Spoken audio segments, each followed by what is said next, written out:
It didn't start it, it didn't finish it. Just one of many, and not even one remembered by many. But here it is, Yo Yogi, and it was a thing. After their decline in the 1980s, Hanna Barbera chased any trend that they could to remain relevant.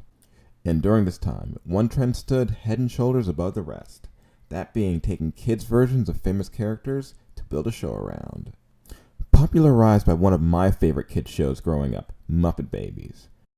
Hanna Barbera tried multiple times to make it work, the first being the moderately successful Flintstones Kids, which aired on ABC Saturday mornings, and then the far, far less successful show that we're discussing now.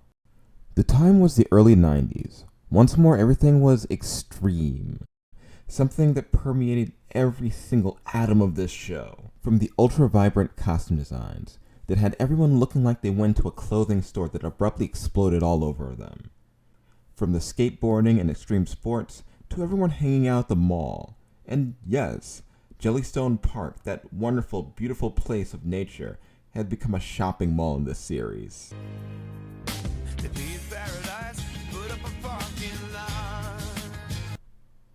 The show took the classic characters, most known as the Jellystone Gang, characters from shows like Yogi's Ark and the various specials, combining them all together as the cool group of adolescents hanging out and solving mysteries, all under the supervision of Ranger Smith, who in this series is Officer Smith, the head of security at the local mall.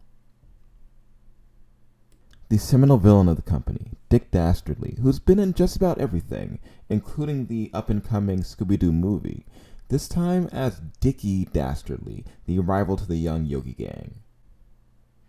In this series, Yogi runs the Lost and Found Detective Agency, because of course that's what they're doing.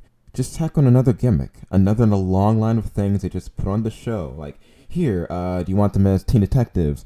You want them as cool kids in a mall? Do you want them going on adventures and dating stuff? You want this? You want that? You want this? You want that? Here, something, anything. Please like us. Each episode had chase segments and utilized 3D, requiring glasses that you would need to see the action properly. And you get the glasses in boxes of Kellogg's Rice Krispies, because of course they had to toss in another gimmick on top of this show.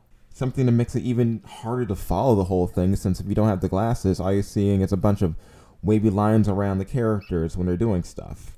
You've got dated character designs and jokes. You've got gimmicks going left and right. Something of an identity, but one that no one really wants.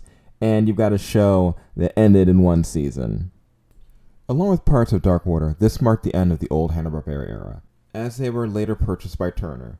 But while this was the end, it doesn't take away from everything that they did before. Lots of characters, lots of shows have hiccups, have strange reboots. But this doesn't take away from the greatness of their history.